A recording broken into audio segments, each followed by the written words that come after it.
Oh, yo, listen, man. I don't know what the heck Star Wars been doing, bro.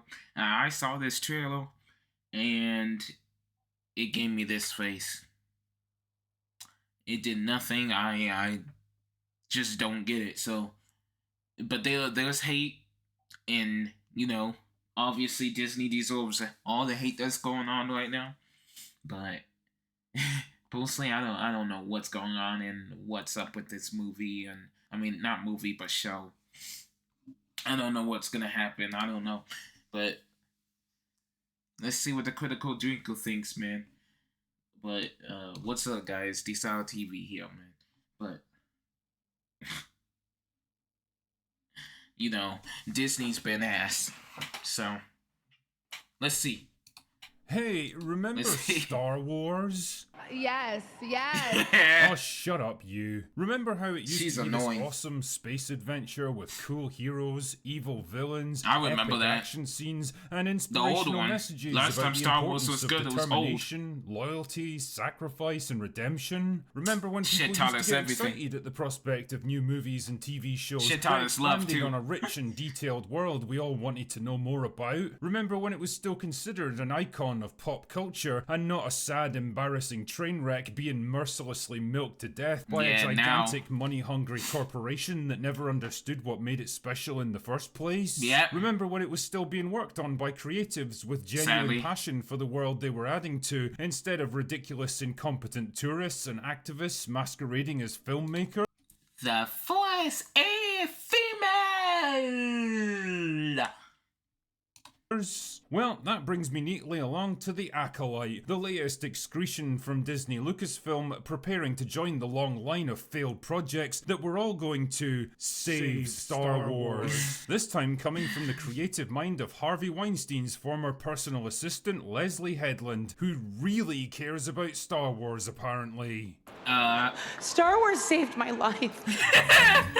Anyway, in much the same way that Marvel desperately held back the trailer for the Marvels as long as possible because they fully understood what an embarrassing turd they had on their hands, not to mention the sheer fan apathy towards Dude, I'm a Marvel fan. I still didn't even watch that garbage piece of shit. the project. The first trailer for The Acolyte finally released yesterday, 4 years after the show was first announced and barely 2 months before it premieres on Disney+.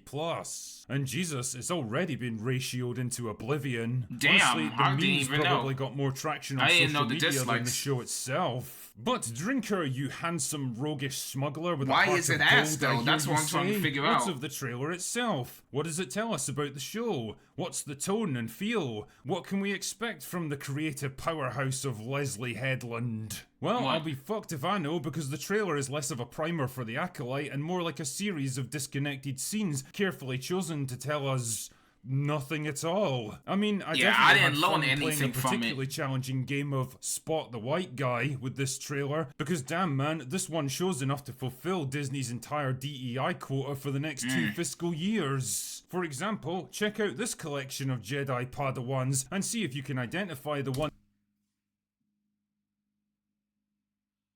Wait, what the fuck? Female, alien, alien, female, female, female, black. Female, female, female, female. There's one black.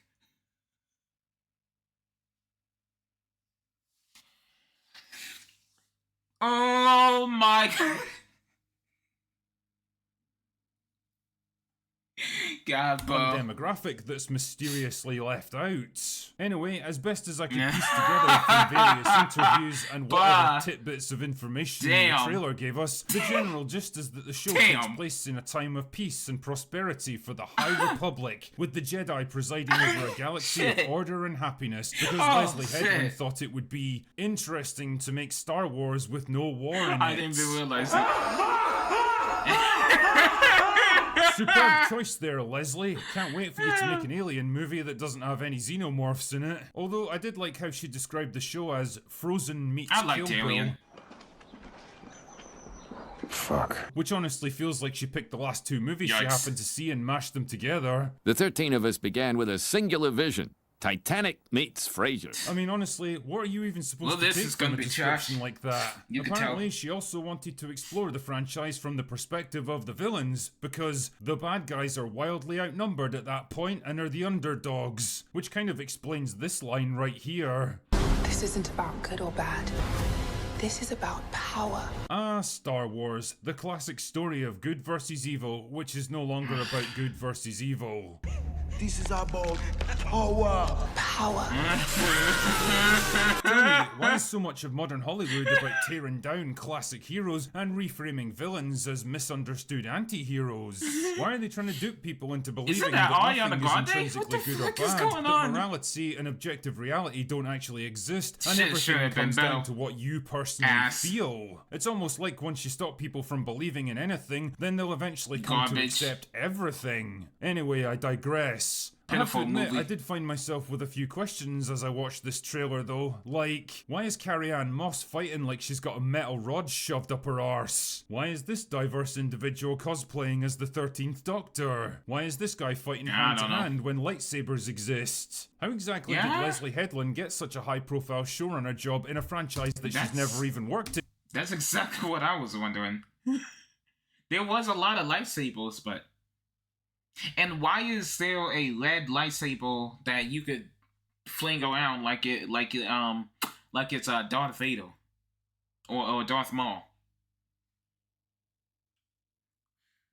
Before. Like, you just have to have the confidence to walk in there and pretend like you know how to do it. I'm telling you guys, like, the truth. Like, that's how I made my first film, was that I was like, I know what's going on. I didn't at all. And I think it shows in the movie. Ah, that explains it. If you want another fun little game for yourself, then look up pretty much any interview of Headland talking about this show, and I can pretty much guarantee that 90% of it will be her talking about her favourite subject in the entire world. Herself. How important this story was to her, how it made her feel to be represented, why her characters from a fanfic written decades ago somehow find themselves in a $100 million TV show. You can't just talk about Star Wars itself. Her. Is that when I pitched it, because I came in and I pitched my own idea, but I would have been able to understand as a queer person, and I think I would have had a completely different life. It was like, I was like, what I'm really interested in is, But it is always, always, always about the spiritual journey of what it is to become who you are. This show has all the hallmarks of just another vanity project from a narcissistic writer who can't see past their own reflection and identity, whose creative imagination extends no further than put a ticket in and make a name gay! These are the people in charge of Star Wars now, and I think it's about time that we accept that it's not going to change, ever. Disney are never going to give this franchise up, and they're never going to do any better because, quite simply, they can't. And George Lucas isn't coming back riding atop a white horse to save the day. And in case you were ever in any doubt about that, just check out his latest statement where he publicly backed Bob Iger against the one and George Lucas backs Disney board and CEO Bob Iger amid proxy fight. Creating magic is not for amateurs. only guy who might actually have a shot at turning the company around. I guess a man really can put a price on his own dignity and self-respect. The point is, the Star Wars today is nothing but an embarrassment to everyone associated with it. It's that pop star you idolized as a kid who's now a fat, balding, middle-aged man trying in vain to compete with artists half his age who probably has a search history more disturbing than Fosh's. It's that hot girl you dated once in high school who now has 3 kids by 3 different dads and lives off welfare checks, but still goes out on the town every Saturday like she's 21. It's that 40-year-old woman in your office still listening to Taylor Swift songs, convinced there's deep meaning to be found in the trite, cliched lyrics and simplistic melodies. It's a grown-up. You know the worst thing about this is that they could have made Rey good. They could have made Rey Skywalker good. They could have made her like Padme level, really. They made her pathetic. Man who makes YouTube videos complaining about Star Wars for a living and wears shades indoors at night. Oh wait, my point here is that maybe this Yep. was ultimately for the best. Maybe it's time for fans to accept that the Star Wars they knew and grew up with is gone and it's never coming back. Ever. Maybe it's finally time to let it go and move on. Anyway, That's so stupid. that's all I've got for today. Go away now. You could have been good, right? Nickelodeon was And it's not, and the actress is just trying to make money.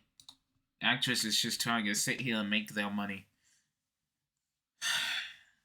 Get the, get the bread, but, yeah, bro. Hey, man, shout out to Critical Drinker, though, for this video, man. Always, never failing. Just never failing, bro. Never failing. Yeah, it'll never be good. I don't know about Marvel either. I'm just waiting for a good film. I'm just waiting for a good Disney show. Right. I don't think I'm ever gonna like anything that involves with superheroes or supervillains that involves Disney in it. I never even got. I know people are talking about Pixar Disney and saying it's good, like Wish or whatever. Like, I'm just not into that.